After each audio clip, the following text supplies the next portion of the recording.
The Flower Shop. Chapter 8. Letters. Read by Paige Lindsay. Viktor awoke with the rising sun and patted his hands along his body, feeling completely healed. He rose and changed into his uniform before conjuring some parchment and a quill. He sat on the bed, paper in his hand, unsure what to say. How could his words possibly say enough? He felt tempted to leave his heart on the paper and let the chips fall where they may. But no. That was not the way to do it, not the way to secure a lasting relationship, and that was what he wanted with Hermione. He left a quick note explaining his gratitude and promising to visit her sometime in the day. He walked into the living room after making her bed and stopped in his tracks when he saw Hermione, hair wild on her pillow, angelic face contorted in discomfort. Part of him wanted to lift her into his arms and take her to the bed. However, he wasn't sure if she would be comfortable with this, so he decided to leave it and see how she felt a little later in the day. Hermione awoke to the sound of Viktor's apparition. He had left a note that her eyes perused for a moment. She smiled at his fractured English and left it on the coffee table to shower. Once she had eaten and changed, it was time for her to leave. She had spent most of the morning in the shower, attempting to rid the knots from her back after sleeping on the sofa. She walked slowly to work, opening the letter that she had found in her letter bowl. Dear Hermione, I am glad that things went so well on your first day and that everyone was kind. I have to admit we were all a little worried about your new life in Bulgaria, but I think we're all now convinced that you'll do just fine. I've been speaking with Ron recently, and I know you guys have bad blood, but he misses you so dearly, Hermione. He came to me begging to know where you were, and I kept our promise and didn't tell him, but the guy is a mess. You know I've always been supportive of your relationship, and even though what he did with Lavender was wrong, you guys belong together. The whole world knows it. All I'm saying is, things would be much smoother between us all if you guys began dating again. It would at least appease the interrogation I receive from at least one of the Weasleys daily. Please, just think about it. Best wishes, Harry. She rolled her eyes at the parchment. She wasn't sure he would have written at all if it wasn't for the bidding of Ron. She sighed. They would always take Ron's side, no matter how much Harry said he loved them both equally. His treatment of her after their breakup suggested otherwise. Viktor apparated to work, wanting to get back on the broom. However, as he walked into the locker room, he was met with a sea of shocked faces. Alexei pulled him from the locker room and into his office. He put both hands on the desk and looked at him with disbelief in his eyes. Why are you here? He asked in pure shock. Viktor couldn't understand the meaning of this and just chuckled lightly. Because I work here? He answered, confused about the situation. Alexei sighed, learning of Viktor's ignorance. You don't remember, do you? With Viktor's confused expression, Alexei sat down and stared at him with pity. You were hit by a bludger, harder than I have ever seen before. You fell from your broom. Viktor remembered vaguely, the dull pain, the floating sensation when he should have hit the ground. You should have died, Alexei said solemnly to Viktor. I do not know how she did it.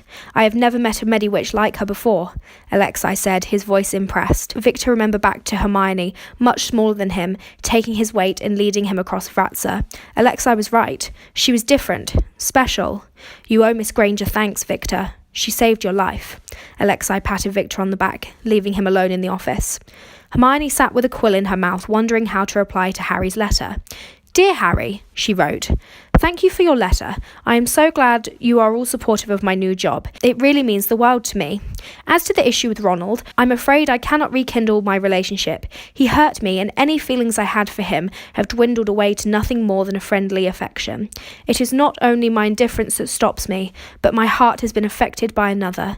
I thought that I could be unaffected, but Harry, I cannot deny myself the feelings that have lain dormant for so long. He is so different, but somehow the same, and he is a man, whereas Ronald remains a boy.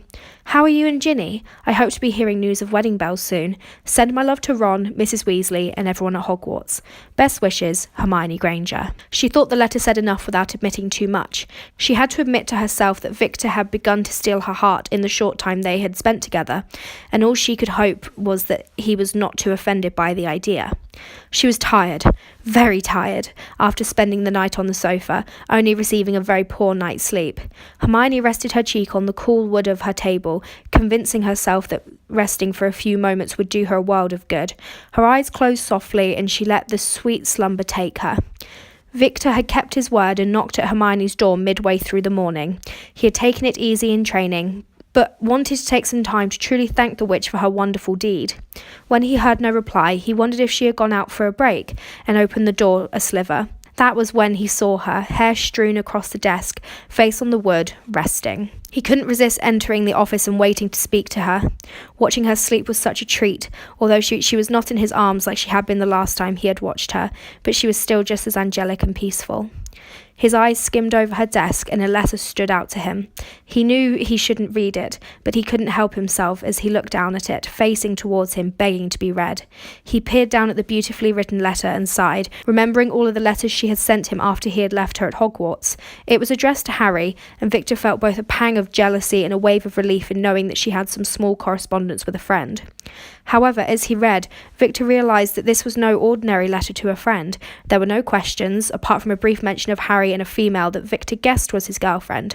The main body of the letter was a list of reasons why Hermione could not begin her relationship with the Weasley boy again. Victor felt his mouth fall agape. "I cannot deny myself the feelings that have laid dormant for so long," she had written. Victor could barely contain the joy he felt as he reread this portion of the letter. "He is a man," he felt his ego inflate at the sentence. She was one of the most beautiful, intelligent, bravest women in the world, and she was doting over him in a love letter. At least he was sure it was him. He had no knowledge of any other man in Hermione's life, and that information was public knowledge.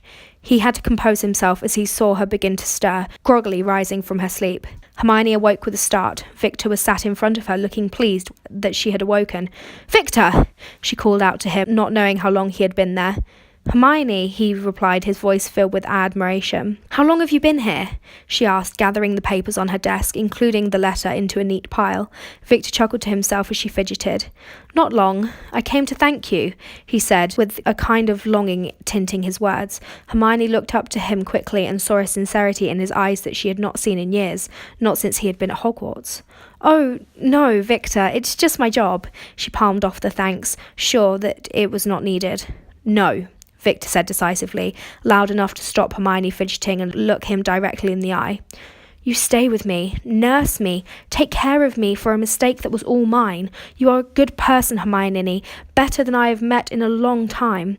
You give all. Now I wish to give back." He praised her, wanting to let her know how highly he thought of her.